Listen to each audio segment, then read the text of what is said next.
Hello. Thank you everyone for joining us today for our MacKids School and Library Spring 2022 preview. I am Elise Villalobos and I'm the Associate Marketing Manager at MacKids School and Library. Hi, I'm Grace. I am the school library marketing assistant.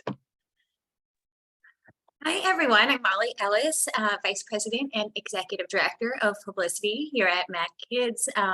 Don't let the title fool you. I am on the school and library team as well. It was just too long to add into the title. Thank you for joining us. I dropped in the full title list we're discussing today here, and you can live tweet with MacKids Preview and tag us at MacKids SL. We're excited to give you an overview of our spring 2023 list of titles, including picture books, chapter books, middle grade, and young adult titles from all our imprints at Macmillan Children's Publishing Group. Our imprints include Feiwel and Friends, Farrar, Straus Giroux Books for Young Readers, Henry Holt Books for Young Readers, First Second, Roaring Brook Press, Neon Squid, and Odd Dot. As you may have heard, we are also very excited to have two special guests live with us later in the event. Dashka Slater, author of The 57 Bus, an upcoming novel, Accountable, the true story of a racist social media account and the teenagers whose lives it changed. And Joy Peskin, executive editorial director of Farrar, Straus Giroux Books for Young Readers. A few housekeeping notes before we begin. In the chat, you'll see a link for a full list of titles we're discussing today. This link was included in the reminder email you received from Zoom 1 hour ago. To download it, please open that email, scroll to the bottom, and click on the link located there. You can also download the title list by copying the URL on the screen into your web browser. In the digital review copy column for picture books and graphic novels, you can click through to read a digital review copy on issue. Please do not share these links as they are able to be used only for review purposes.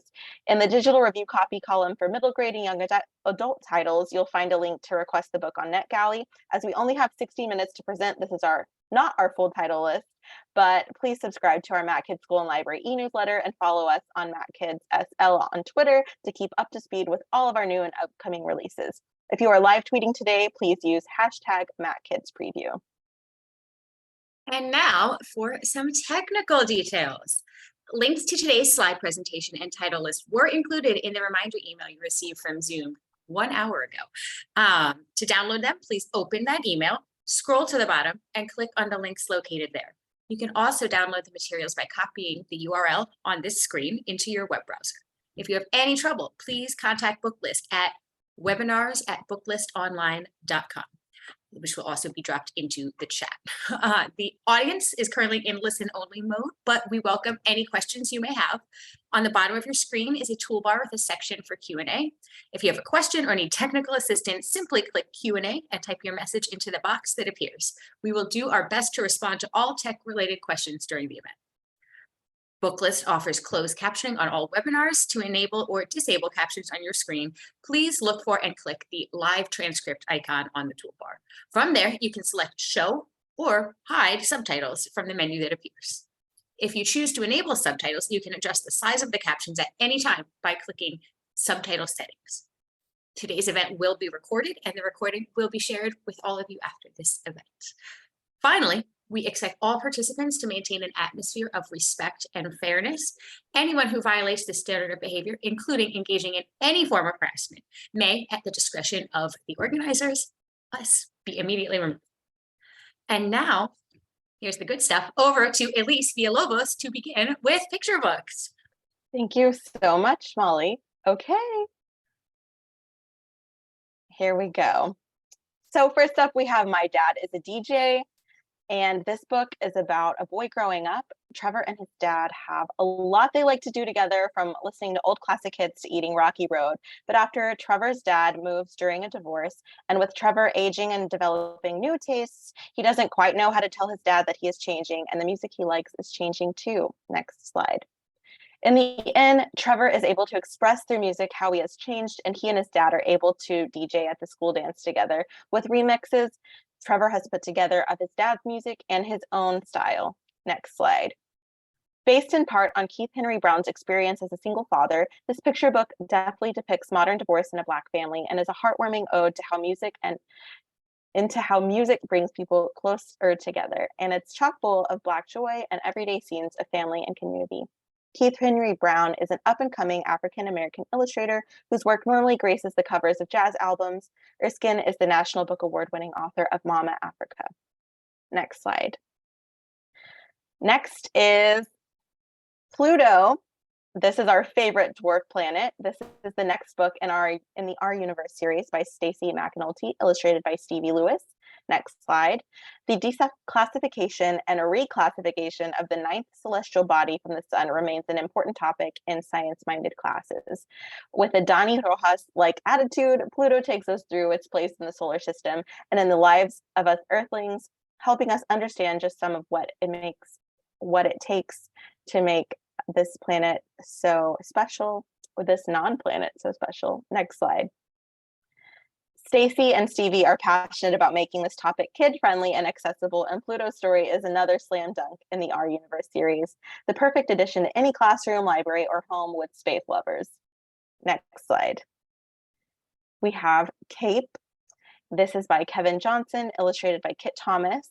And this will be a great addition for your social emotional learning shelf as the book tackles grief and loss in the life of a young boy who loses his father. Next slide. The child in Cape must get dressed the day of his father's funeral, and he included his beloved cape, a gift from his father, in his outfit. The entire day is filled with people sharing memories that he doesn't want to remember because they make him sad, but he finds the bravery to recollect memories of his dad that make him smile, and he promises he'll never forget him. Next slide. In this exquisite debut picture book by Kevin Johnson, it is inspired by Kevin's personal loss of his father, who was a beloved educator, and his own childhood Superman. In the back matter, Kevin states that he wants people to find the courage to remember your loved ones, even when it hurts. The stunning art is by Kit Thomas, whose debut picture book, Stacy's Big Words, was a #1 New York Times bestseller. Next slide. Next is a book I'm very excited to talk about, The Brilliant Miss Bangle. We've all been in school and received word that we were getting a new teacher or a new librarian, like Miss Bangle. And if we loved our previous teacher or librarian, change can be sad and unappealing. Next slide. That's exactly how the kids in this book feel. They aren't interested in a new school librarian, so they tell Miss Bangle they don't like her. But she knows better. Her new pupils just don't know her yet. Once the kids realize that Miss Bangle's new ideas are good changes, they warm up to her just fine. Next slide. A school setting and a love letter to reading position The Brilliant Miss Bangle for school and library read-alouds, but it's the clever, humorous text by debut author Kara Devins and the adorable and expressive artwork by Kay Faye Still that will make this a favorite too. The takeaway from this book, reading is brilliant. Next slide.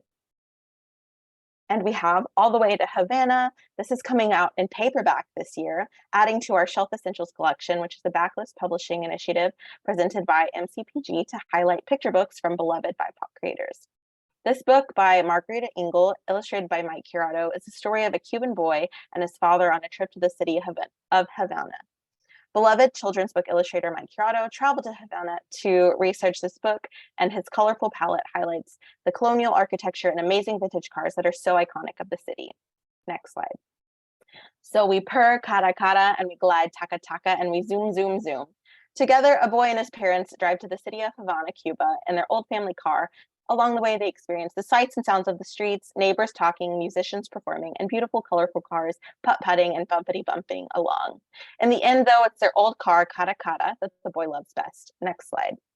This is a joyful celebration of the Cuban people and their resourceful innovation.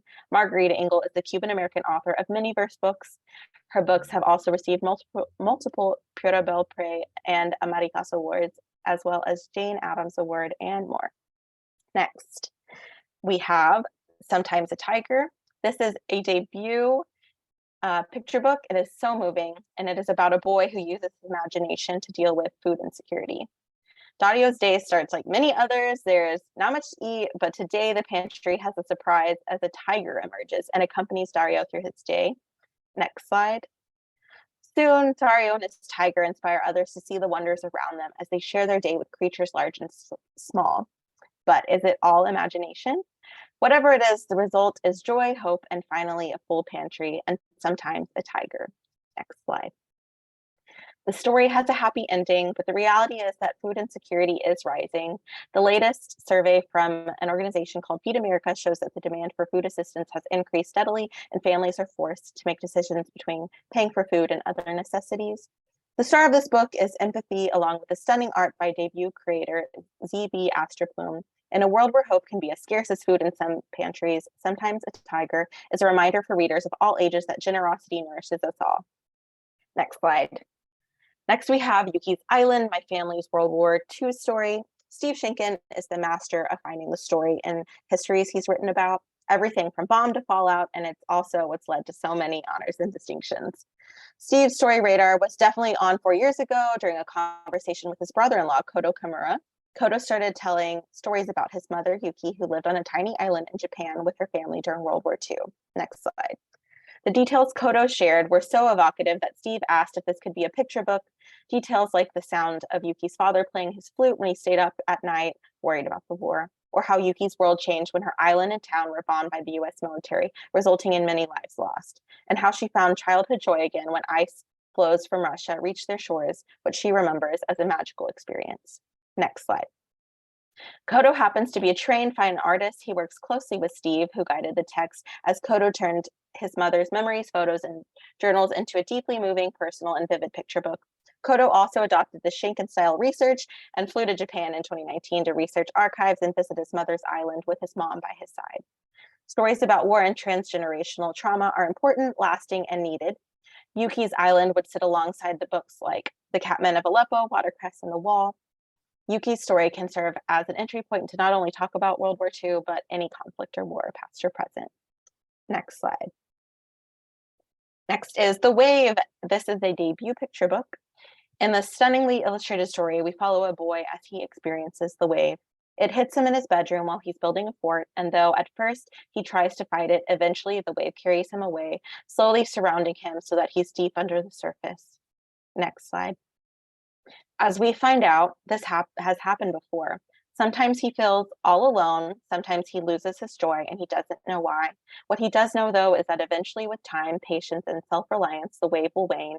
It will weaken and eventually disappear, allowing him to get to his feet, allowing him to see the shore, to see his loved ones, family, and friends waiting to welcome him back. Next slide. This is a meditation on depression for the youngest of readers. Tyler's direct and intelligent voice tells kids who might be experiencing these types of feelings, whether they can identify them or not, that they've got this. Sometimes you just have to write it out. The direct advice he offers to readers, guard your head and your heart, keep moving, look for the shore and ask for help, is both comforting and actionable without feeling overwhelming or scary. Tyler is a person who struggles with depression and anxiety, and he has written a beautiful, relatable author's note that we plan on having at the end of the book, along with resources that are accessible for kids. The book has been vetted by authenticity readers within the mental health field. Next slide. And we have My Name by Supriya Kelkar, illustrated by Sanjya Prabhat. Your name means you're different. Your name means you're you. When an Indian American boy starts school in a new classroom, one child can't pronounce his name properly, which leads to giggles amongst his classmates. Later at home, his parents remind him of how special he is and how his unique name reflects that. Next slide. Supriya uses a tribute poem to explore some of her own pain watching her children's names being mispronounced, and she writes about this in her author's note. This is the perfect back-to-school offering to help prepare all kids to say their names with pride and to learn to pronounce others with respect. Next slide. Supriya is the author of R. Brown is Beautiful, coming out this past fall, and she is a rising star in the school and library market, having just won a Jane Addams Book Award and topping off best of lists with her books with other publishers. We're so excited that she is coming out with this beautiful book about names. Next slide. And we have The Truth About Dragons. This is a stunning picture book, and this is one where the talents of the writer and artist really combine in a magical and magnetic story of alchemy. Next slide.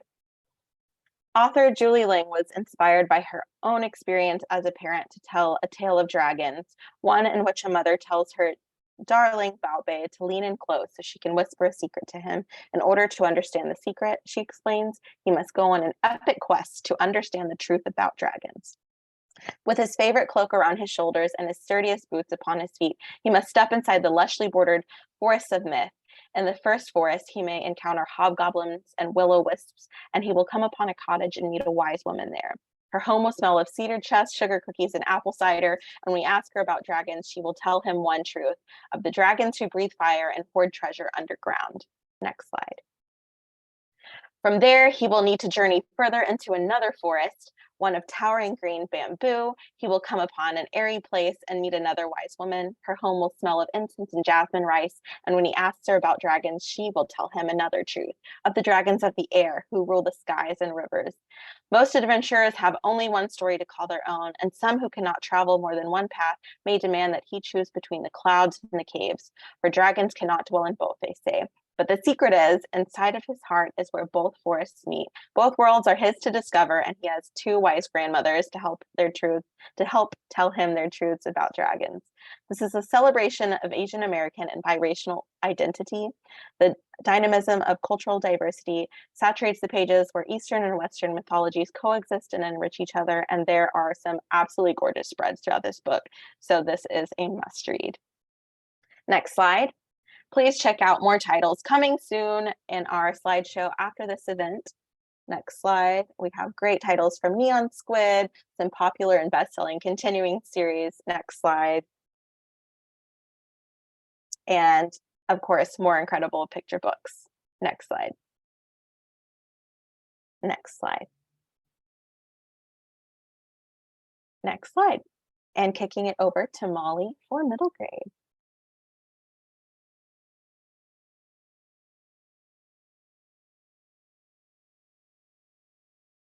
Technical difficulties, but hi everyone, who is ready for some middle grade?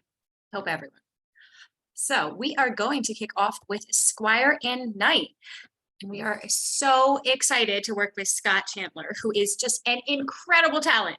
He's an Eisner-nominated Joe Shuster Award-winning cartoonist known for his masterful, clean, and dynamic work that always manages to retain a kid-friendly quality that will pull readers into the story. Squire and Knight tells the story of a young squire who tackles mysteries, monsters, and magic. But the inept knight he serves takes all the credit every time. Who can't relate to that? Next slide. Here we have a bookish hero, Squire, who is constantly being overlooked and underestimated by the knight he serves, as well as the people he meets on his journey. But that doesn't stop him from wanting to help. His alert intelligence is what ultimately saves the day. With funny writing, a rich, compelling premise, and tons of magic and monsters, this story and this forthcoming series has all the trappings of a fantasy hit. Next slide.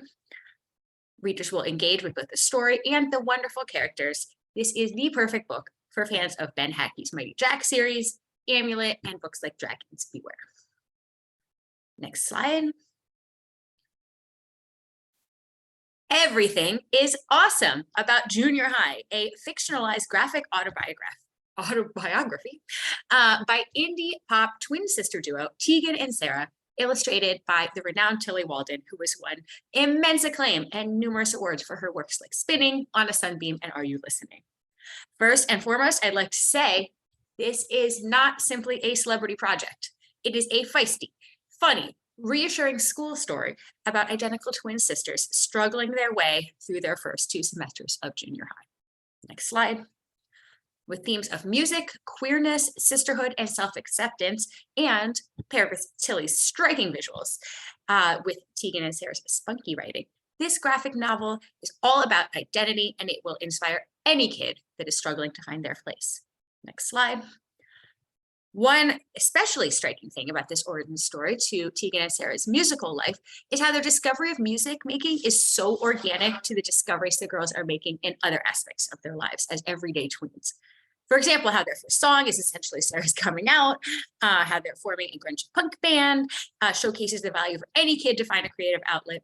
So whether or not you're already a fan of Tegan and Sarah, I have a strong suspicion that this book will resonate with you and or your tween students or tweens in your life. Next slide. Greenwell. I'm so excited. So you know what phrase gets thrown around way too frequently? Modern classic. And I am about to be just as guilty as anyone else by saying Greenwild has the potential to be a modern classic. This is a debut by UK-based author Pari Thompson, who it feels like a magical mix of Secret Garden and A Wrinkle in Time, and I promise I'm not saying that lightly. It's a very interesting, rewilding, eco-conscious empowerment twist. It's the first book in a trilogy, and I literally read it in one sitting on my phone. My thumb was cramped, and I had no regrets. 11-year-old Daisy Thistledown is on the run. Her mother has been keeping big, glittering secrets, and now she's vanished. Daisy knows it's up to her to find her mom, but someone is hunting her all across London. Someone who's determined to stop her from discovering the truth. So when Daisy flees to safety through a mysterious hidden doorway, she can barely believe her eyes. She has stepped out of the city and into another world. This is the Green Wild, birthday with magic and full of natural wonders. It seems too astonishing to be true. But not only is this land of green magic real, it holds the key to finding Daisy's mother. And someone wants to destroy it. This book has the perfect combination of kid appeal and educator, librarian, and parent appeal. And I promise I'm not taking it lightly at all when I use all of these different superlatives. I hope you will read it and love it as much as I do. Next slide, please. Oh my gosh, another one I'm so excited about. I'm so excited about all of them. The Gray is Chris Barron's first novel that isn't in verse, and it comes hot on the heels of so much praise for the magical imperfect, including a Sydney Taylor honor. The Gray is a middle grade novel about a boy spending the summer in the country to help deal with his anxiety. Sasha has had a tough middle school year. He's been bullied and his anxiety is increasing. Sasha's dad tells him to toughen up, and he does, with unfortunate and hurtful results. His parents and therapists agree that summer in the country with his aunt is the best medicine, even though it is the last place Sasha wants to be. We unfortunately keep hearing about how the rates of anxiety are rising and have become so prevalent among middle school kids and tweens, and honestly kids of many ages. So the timing of having this book feels right. It's super immersive. It never feels like it's shoving anything down your throat. It's an amazing read. Chris Barron is a rising star in the school and library world, and I really think this is his most accessible book yet. Next slide, please. How to Stay Invisible. This is the debut middle grade novel from Maggie Rudd, who's well known for her timeless picture books like City Paws and I Will Hold Your Hand. This is a boy and his dog survival tale that grapples with food insecurity and homelessness and gracefully interweaves the hard and heartfelt for an ultimately uplifting adventure. When Raymond's freewheeling parents one day up and leave him alone in a brand new town, he takes shelter in a hollow tree in the woods near his school with only his reliable dog Rosie for company. But as he gets to know his classmates, his survival hinges not just on his own scrappiness, but the people and animals that he comes to trust. Maggie Rudd grew up with very close ties to Habitat for Humanity, and she's now a public school teacher and has known many students in positions like Raymond. We really see this as a modern day My Side of the Mountain meets like How to Steal a Dog, and it has all the evergreen middle grade notes of adventure, compassion, friendship, and found family. Next slide. The Bach Ness Monster. So Natalie Reese and Sarah Goder are two rising stars of the comics world whose debut, Dungeon Critters, is somewhat of a cult classic. Next slide. And the Bach Ness Monster is more of what this dynamic duo does best. Funny scenarios, a wide range of relatable characters, and an impressive art style. This is the first book in the Cryptid Kids series, and it is hyper commercial and an all-out romp. Next slide. This is the story of Penny, who swears that when she was a little girl, a creature called the Bach Ness Monster, half sea serpent and half chicken, saved her from drowning. Now, years later, she's about to move away to a new city, and before she goes, she needs the help of her best friends, Luke and Kay, for a vitally important mission, seeing Bessie one more time. But in their quest to find Bessie and give Penny the send-off she deserves, the kids stumble into a whole new problem. Cryptids are being kidnapped by an evil collector, and only Penny, Luke, and Kay can save them. Next slide. Hope in the Valley. This is the National Book Award nominee, Matali Perkins' debut middle grade novel, now completing the trifecta of fiction book, middle grade, and YA. And it's everything you would expect of her. It's all about family, forging friendships, processing grief while trying to grow up, and building community where you can. 12-year-old Indian American Pandita Paul is dreading entering middle school. There. Growing up feels like leaving her mother, who died 3 years ago, behind. This fear is amplified when the town announces that the abandoned mansion across the street, a place she and her mother used as a secret playground, will be bulldozed in favor of new affordable housing. With her family and the town on opposing sides of this coming issue, Pandita must find her voice and the strength to move on in order to give her community hope. Set in 1980s Silicon Valley, Hope in the Valley explores issues that are as timely as ever: gentrification, housing inequality, homelessness, and immigration, and also touches on the racism inherent in zoning laws. Tally lives in the Bay Area and is on the front lines of the housing crisis in her community. Tally's list of accolades is long, but includes, as previously mentioned, a National Book Award nomination, numerous starred reviews, and a placement on many Best of the Year lists. In short, she's a superstar. And this book has everything her many fans love and numerous hooks that make this book discussable, to say the very least. Next slide. So this, The Nightmare House, is Sarah Allen's change of pace third novel, a clean yet creepy horror story about Penny's battle with a soul-sucking specter named the Fear Maker, a tale told with all the aplomb you would expect from the author of What Stars Are Made Of and Breathing Underwater. We know that middle grade horror is having a moment, and this book offers a lot of accessibility for those just dipping their toe into spookier fare. You could say this has a touch of the twisted tale telling of New Gaiman, but warmed up and modulated with Sarah's special brand of big-heartedness. The Fear Maker and his soul-sucked, blank-eyed victims are frightening manifestations only Penny can see. And in another unique touch to this novel, the particulars of Penny's ever-increasing anxiety are emphasized in interludes of spare, haunting little poems that Penny writes in her diary. This is highly accessible with impeccable plotting and an under-the-surface novel that is very much the story of a young person living with anxiety. In their starred review of What Stars Are Made Of, stars everywhere, Booklist noted that Allen is a remarkable new voice in children's fiction, and I could not agree more. Next slide. So James Bird's first novel, The Brave, was published in April 2020. So we all know he hasn't had a traditional author experience, but despite all of that, he's still gathering acclaim for his thoughtful middle grade novels. Both SLJ and the NYPL named The Brave as the best book of 2020, and The Second Chance of Benjamin Waterfalls was on the Lone Star list. His latest, No Place Like Home, is another heartfelt novel about a Native American boy and his family living in their car, a stray dog, and the challenges of finding and hoping for a forever. When home is a car, life is unpredictable. Schools, friends, and 3 meals a day are not guaranteed. Open, his brother, and their mother are trying to get to LA, where they hope an uncle and a new life are waiting. When Open finds a stray dog who needs him as much as he needs her, his longing for a stable home intensifies. And as his family's situation hits a new low, it forces them to ask, will anything other than a real home ever be enough? Grab some tissues. This book takes readers on a journey they won't forget. Next slide. I think it's safe to say, I hope, that we all know and love Remy Lai as a realistic fiction storyteller. But in Ghost Book, she makes her first foray into contemporary fantasy in this sometimes frightening, often deeply emotional adventure of a graphic novel that I truly believe will be an instant classic.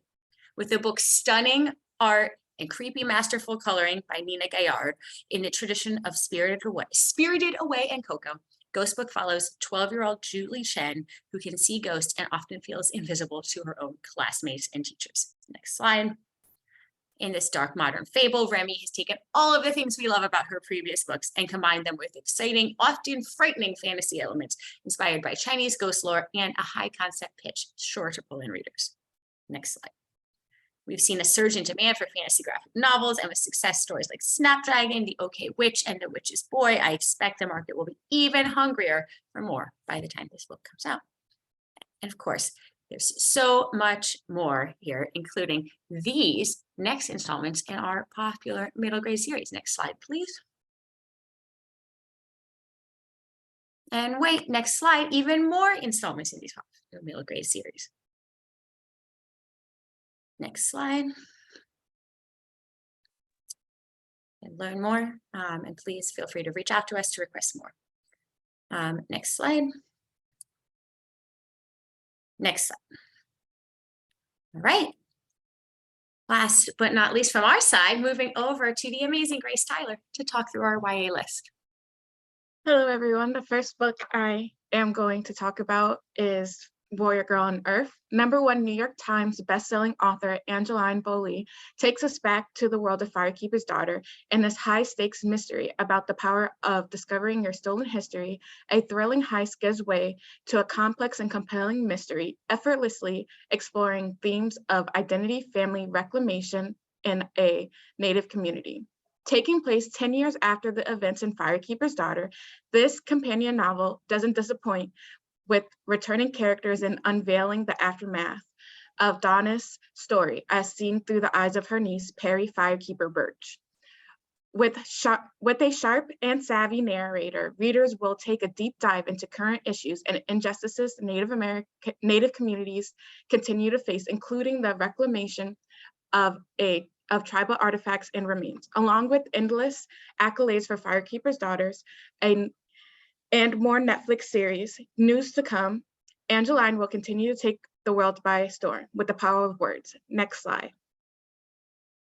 Margaret Owen's Little Thieves received its first starred review, and with her ability to entertain and explore themes of self-acceptance, imposter syndrome, and generational trauma, Painted Devils remains an accessible and thrilling ride from start to finish. Let's get one thing straight. Vanja Schmidt wasn't trying to start a cult.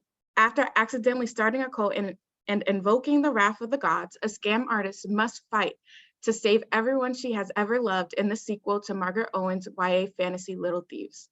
With incredible ability to weave magic and humor and heart throughout the words on the page, Margaret's work is perfect for fans of Margaret Rogerson, Aaron A. Craig, and Mackenzie Lee. She drops us into a world rich and lush with people as magical and complex as we are. And as we witness betrayals and disasters and power grabbing and prejudice, she subtly poses an ever important question. How do we navigate a world that isn't made for you? Next slide. A book penned by spouses Anna Marie and Elliot Macklemore bring you Venom and Vow. After several celebrated YA titles in the magical realism genre, this is Anna Marie's fantasy debut. And they bring their same gorgeous writing and wonderful characters to this fantasy world. Written from 2 points of view, a Latinx, bi-gender Dama assassin and transgender prince with both with a disability, Anna Marie and Elliot take us into the world of two feuding kingdoms, forced to work together to break a curse that threatens to destroy both of their lands.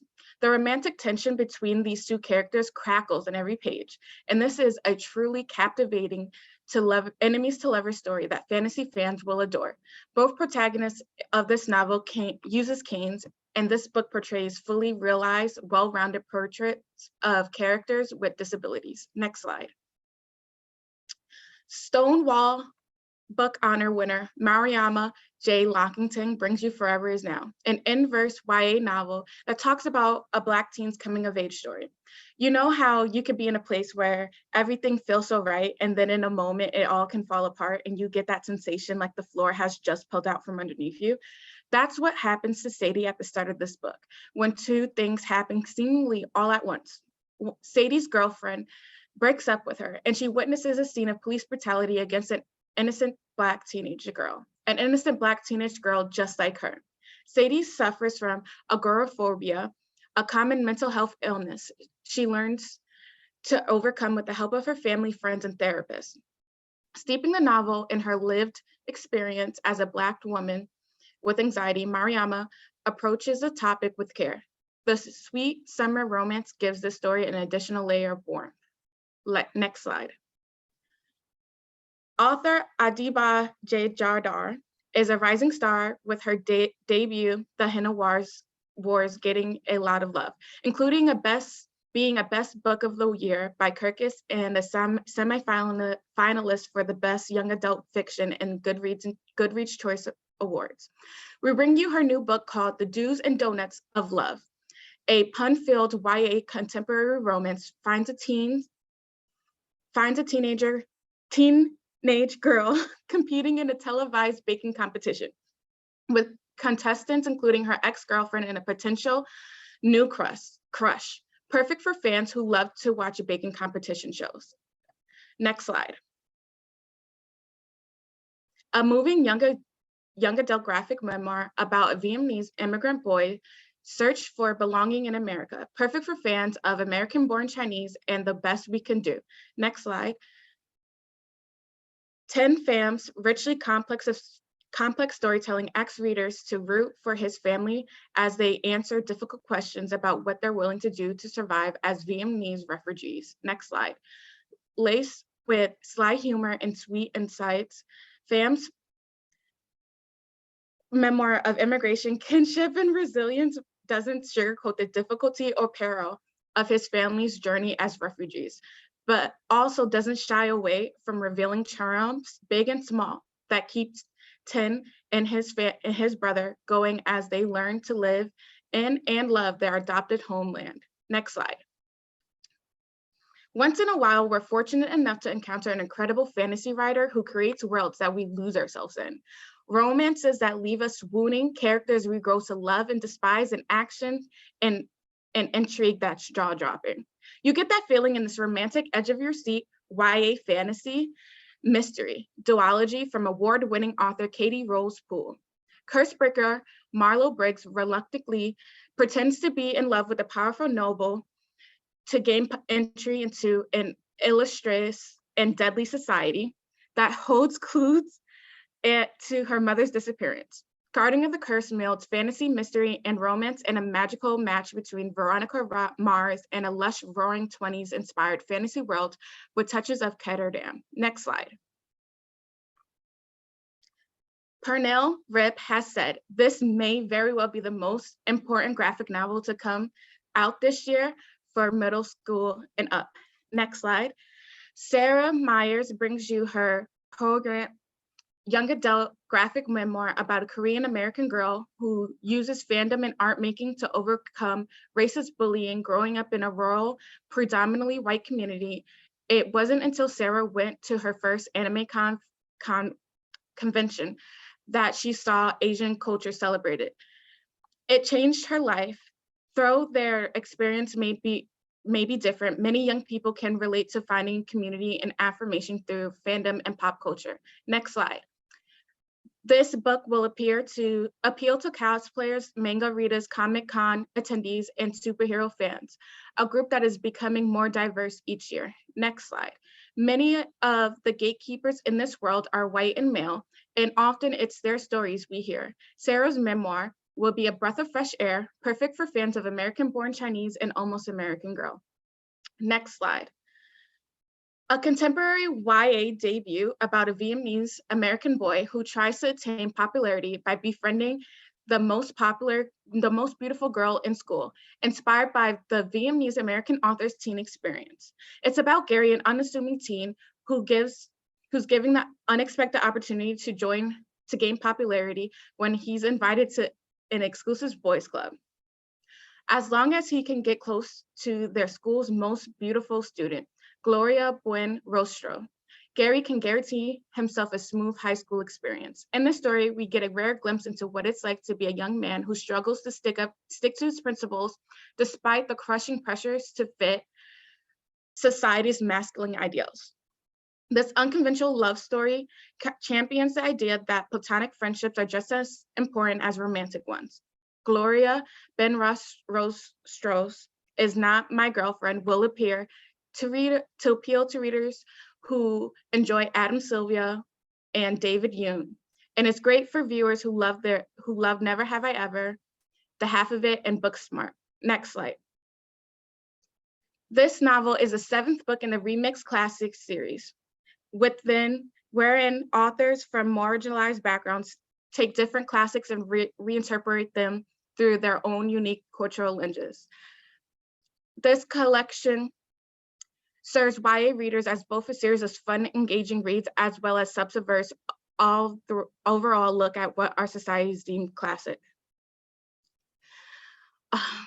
Queer people have long been erased from history, especially in the US classrooms. So it's particularly gratifying to read such a warm and heartstrung tugging romance between two boys in the context and such a recognizable story.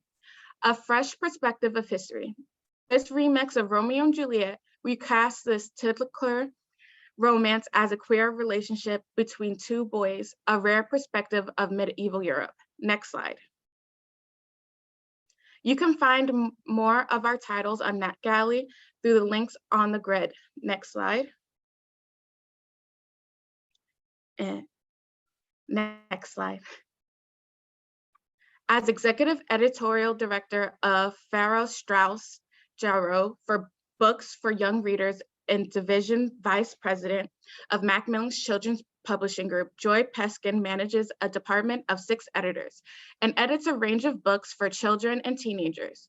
Books she has edited for FSGBYR include The 57 Bus by Dashka Slater, New York Times bestseller and recipient of many honors, including the Stonewall Book Award, YALSA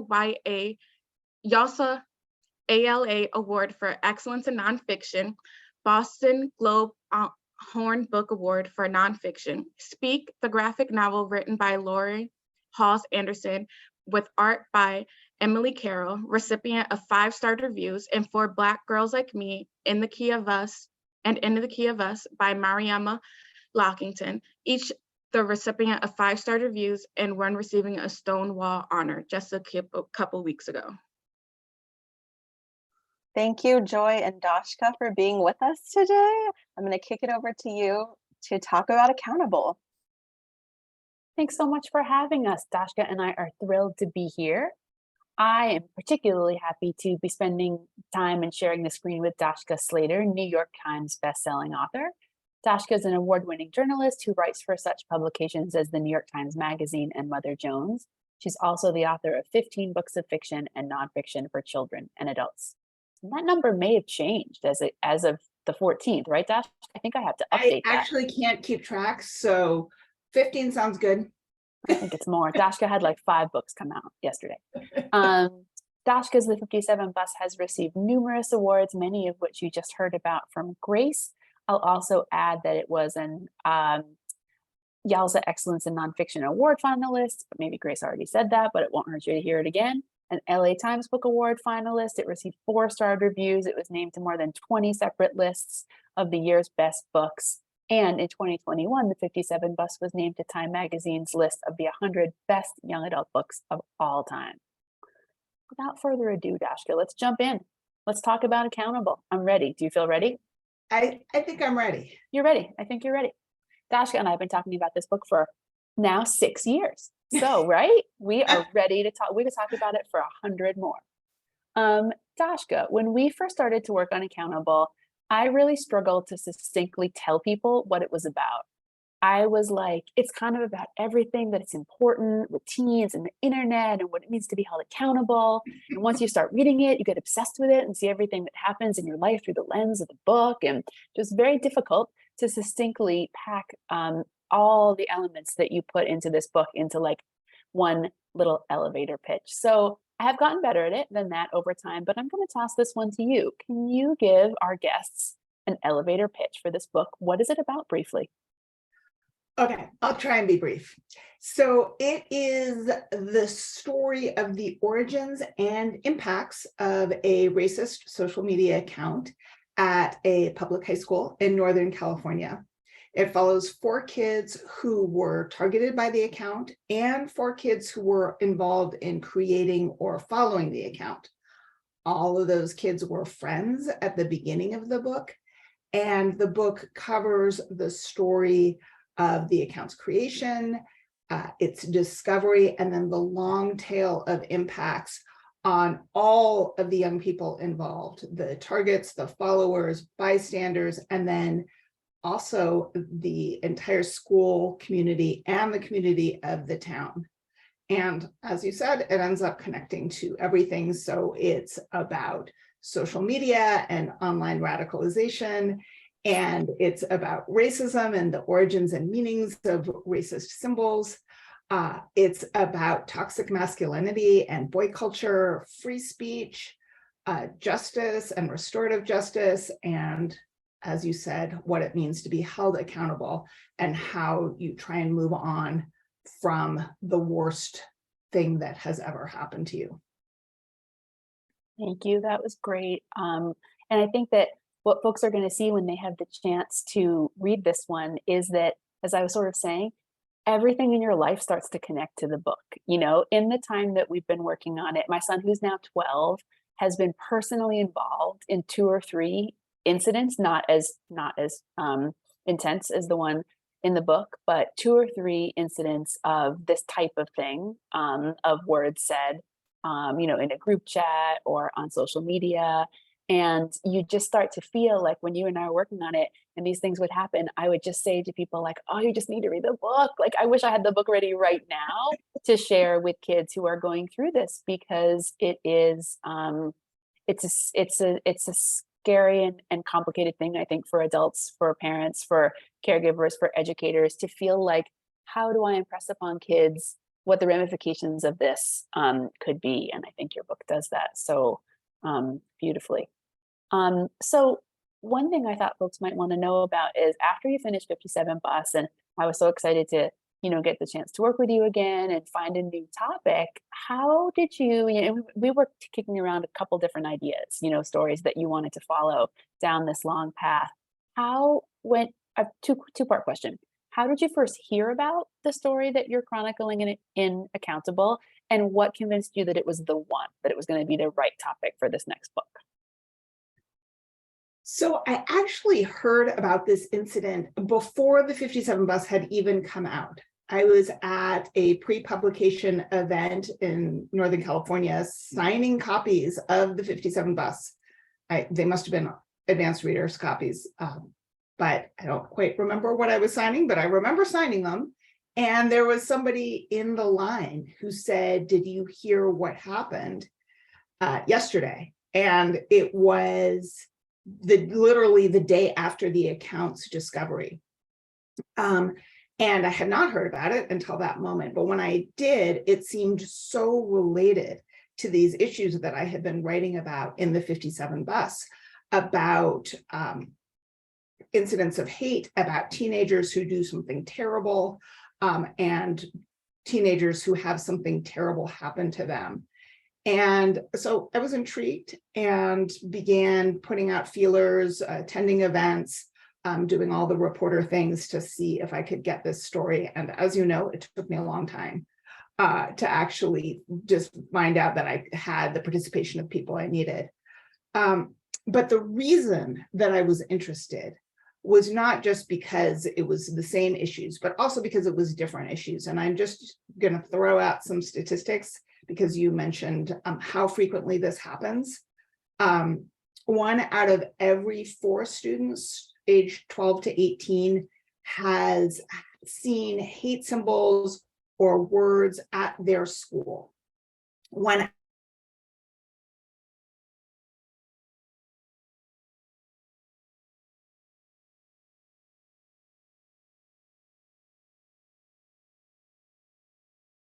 Oh no, it looks like we're having some technical difficulties.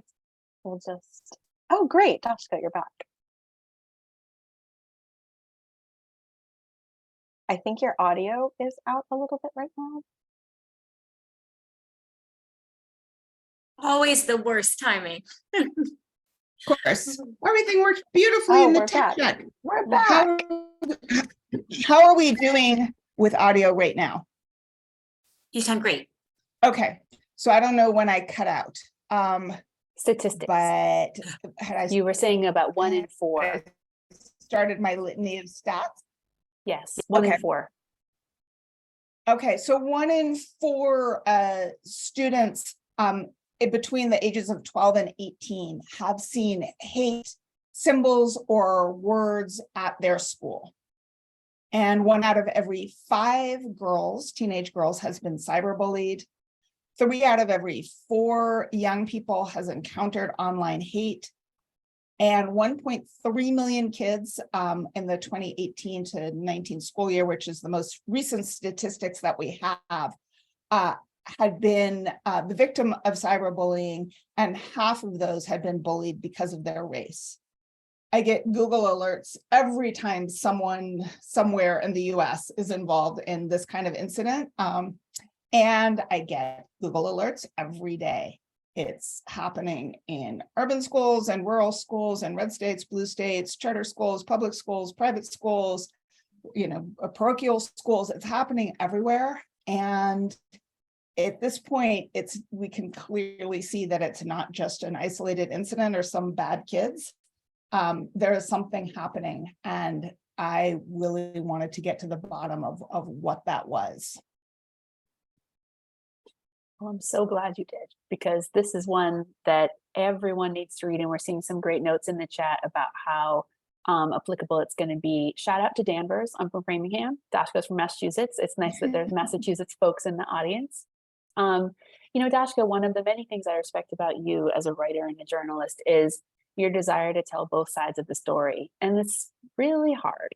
It's really, really hard, I think. And you set up some really big, challenges for yourself in taking on these stories where you're going to have folks coming to the table thinking that one group or the other is behaving terribly or overreacting. And I wonder, did you have to check any of your own biases going into this book, or while you were working on it, were there times that you found yourself taking sides?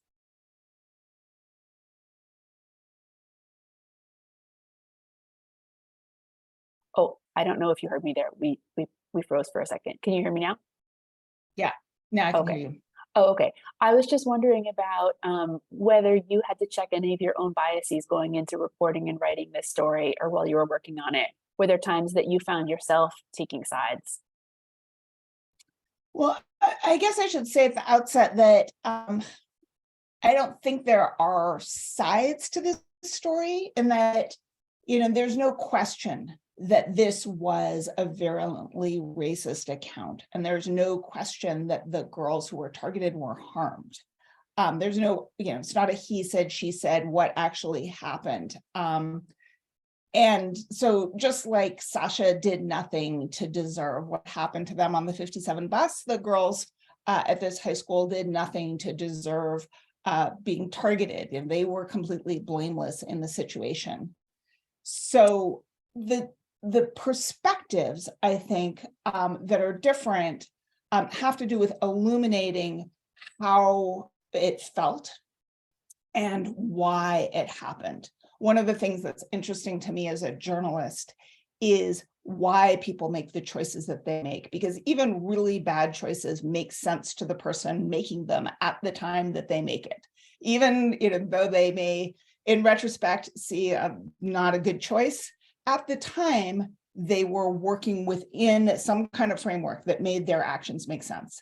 And I am interested in knowing what that was. So as I was working inside all of these different perspectives, and 57 Bus had 2, and Accountable has many, the sort of 8 central characters, and then there's many other viewpoints that are coming in from the town and the school. What I was working on in terms of checking my own biases was not getting swept up into the binaries, very similar to 57 Bus, where either, you could only be concerned about the kids who had been targeted, or you could only be concerned about the impact this was going to have on the boys who had targeted them. And so, my position as a journalist and as somebody who's worked now for 5 years within the restorative justice framework is these sort of either ors don't make sense, because all of these kids had to live in the same town together. Even if they weren't going to attend the same school, they were part of the same community. And so there has to be some other way to think about these kinds of eruptions when they happen. Yeah, that's so well put. And I think, there's going to be so many different ways for this book to be used in the classroom, but I want it to be used in a whole lesson about the difference between intent and impact. You could make 100 lessons out of it, but I think a lot about that when it comes to this book. I feel like the folks in our webinar today might be interested to hear about some of the steps we took to ensure authenticity and sensitivity when it came to portraying young people from a diverse range of backgrounds. Can you talk a little bit about what that process was like?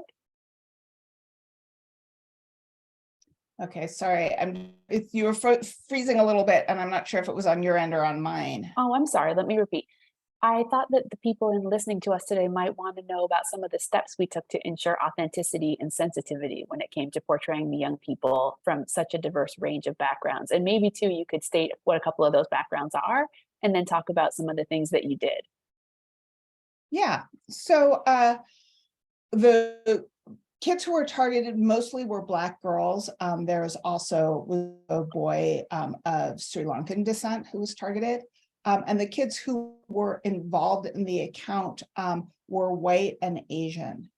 And in the sort of larger group of friends that were involved in all of this, because there were many sort of cross relationships, there are a number of biracial kids who are biracial Black and white, biracial white and Asian. So it's a very diverse group of kids. And so when I think about taking on these kinds of stories, I should start by saying, as a journalist, I'm always writing outside of my experience. If I was writing inside my experience, it would be a memoir. So, having done this for a long time, I have a lot of habits and skills that I use to try and make sure that I'm accurately representing the people that I'm writing about. And for me, it begins with consent. Which means that I don't write about people who don't want to be written about. My starting point was that the girls who had been targeted by the account had to be in favor of there being a book, and at least some of them had to want to be part of it.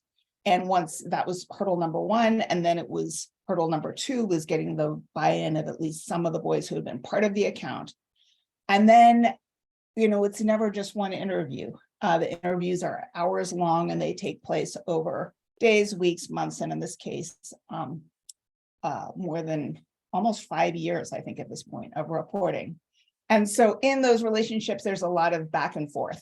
And fact checking, everybody gets to hear about their story as it's written, and we go back and forth about it. Then after all of that, we brought in 3 authenticity readers, 2 who are reading for Black perspective and Black issues, and 1 who is reading for Asian perspective and Asian issues. And they were phenomenal. I could not be more grateful to them for their contributions and kind of deepening the narrative and making sure that we really were incredibly precise in the way that I talk about some of the underlying issues.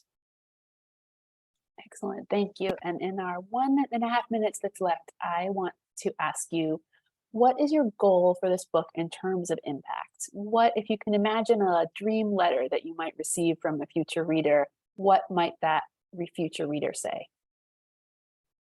Well, the letter that I would love to get is the letter that probably will never come, which is the one that tells about the incident that didn't happen. What I most want this book to do is to head these things off before they occur. And to allow the kid who is feeling uncomfortable, give them the language or give them the perspective to see, like, let's not, this edgy meme is actually harmful, let's not do it. I get a lot of letters from kids who have read the 57 Bus and are kind of not Sasha and not Richard, as they tell me, like, I'm not like either one of them, but who can relate to some aspect of the story. And because they've been invited to step outside their own perspective and their own experience, have more compassion, more interest in the stories of other people. And that's always what I want to hear. I want to hear from the people that this resonates with because they've experienced microaggressions or aggressions, bullying. I want to hear from kids who are in a kind of toxic circle of friendship. And I want to hear from the kids who are unlike either one of those, who see this stuff go by because they've all heard it and they've all seen it, and now have some analytical framework for understanding what it is that's going on. Thank you so much. Thank you to both of you, Joy and Dashka. This was such a great conversation. I wish I'd had Accountable when I was teaching English. I would have loved to hand this to high schoolers.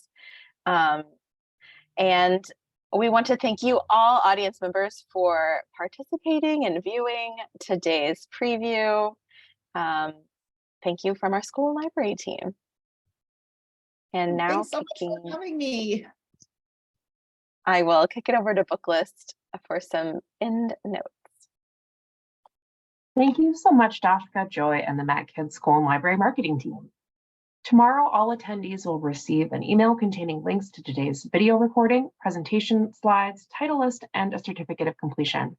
For more about Booklist webinars, be sure to visit www.booklistonline.com/webinars, where you can view archives of past webinars and register for upcoming ones like those you see here.